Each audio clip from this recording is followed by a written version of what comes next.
Hello again, my friends. I thought I would read you this fun book called Pocketful of Colors, The Magical World of Mary Blair, Disney Artist Extraordinaire. This is a book about one of my favorite artists, Mary Blair.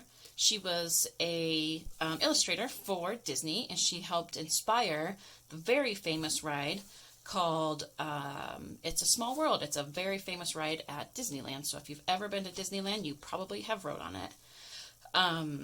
So let's get started. Our next project will be about drawing Mary Blair castles. Here's a picture of what we'll be doing. This is just a large packet and it has tons of different ideas and designs for your Mary Blair castles. But we'll get to that another time. So let's read Pocketful of Colors.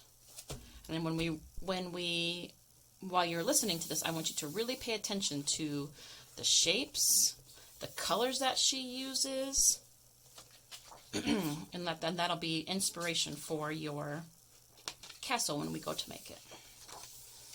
Here we go. Okay. Under a wide blue sky, on a red dirt road, in a lemon yellow house, there lived a little girl named Mary. Other children collected marbles or dolls, but Mary collected colors of every shade and hue. We know that word, shade. One day, Mary's parents announced they were moving out west.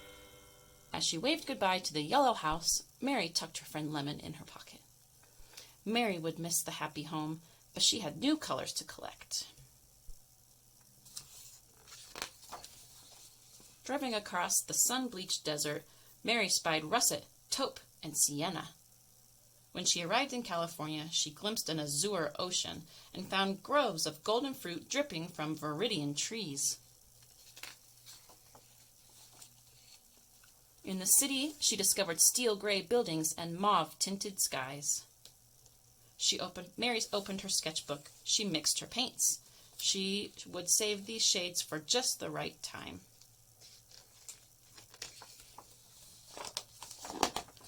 When she was older, Mary went to art school.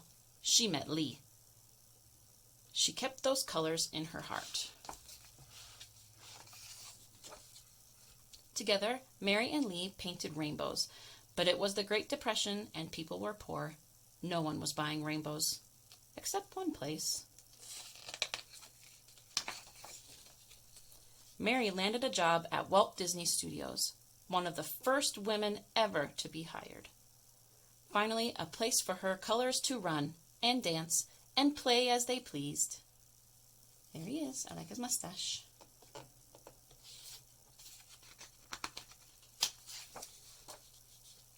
But on her first day of work, the men in charge didn't want to talk about cerulean or celadon or cerise.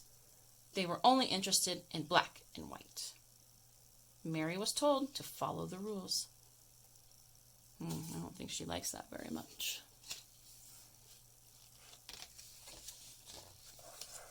She tried, but her colors were too vivid, too wild. When Mary turned in her work, all of her ideas were rejected.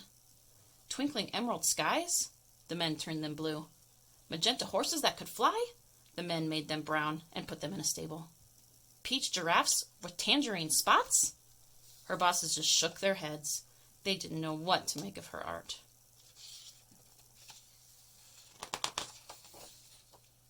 But Walt, the man who owned the company, did. He loved her colors so much, he asked Mary to join him on a trip to South America to meet some new ones.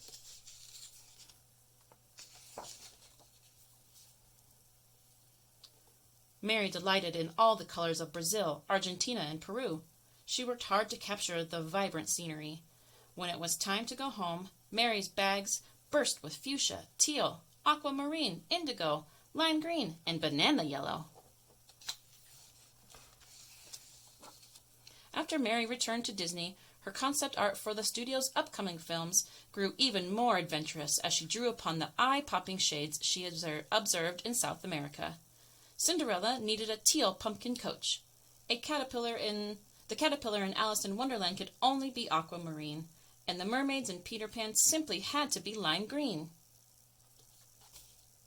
There's Cinderella, and there's her. Oh, look, there's the Queen of Hearts. This time, some of Mary's ideas were accepted, but most of her art was still considered too modern, too abstract, and just not right. Mary's colors encouraged her to leave the men with their black lines and strict rules. So she did. She's on out of here. Can't tell me what to do. Mary quickly found new work designing advertisements, illustrating picture books for children, and creating sets for plays and television commercials. She enjoyed the freedom of these new jobs, but Mary missed Walt. Then, one day, out of the blue,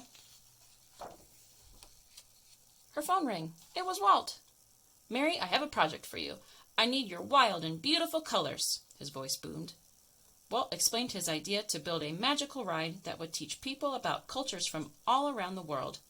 The ride had to be full of color, which meant there was only one person for the job.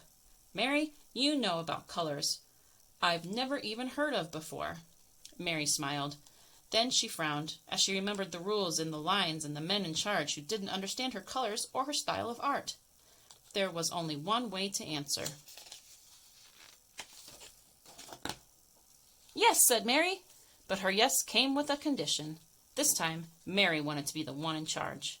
Walt welcomed her aboard. Mary's paints seemed to sparkle when she hung up the phone. She had never been to places like China, Morocco, or Kathmandu, but her colors had. Sitting down to work, she squeezed out dabs of paint. Lemon yellow, aquamarine and azure, mauve, taupe and tangerine, russet, sienna and steel gray, celadon, cerulean, cerise, magenta, teal, indigo, and emerald shined from her palette. And when she picked up her brush, the colors Mary had so carefully collected all her life took her on a trip around the globe. There's a castle right here. When the art was done and the ride opened, people gasped in awe. It's a Small World was a sensation. Yep, and this is just how it is now. You ride in boats like this, and you go inside the castle. It looks just like this. It has a big, I think now it has a clock.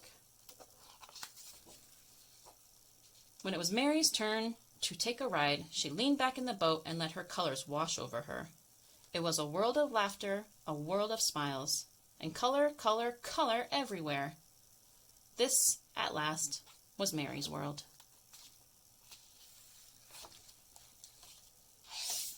I love that story. How sweet. So, let's take a look again at her at the castle.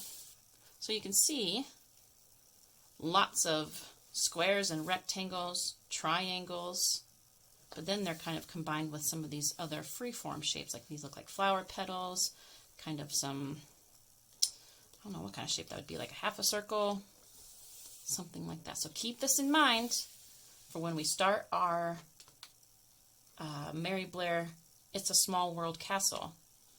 And we'll add the tops to it. We'll add faces on the front of the buildings. It's going to be so fun. So go back and listen to this book a few more times, and then when I come back to you, we'll start on our project. Thanks, guys. Miss you.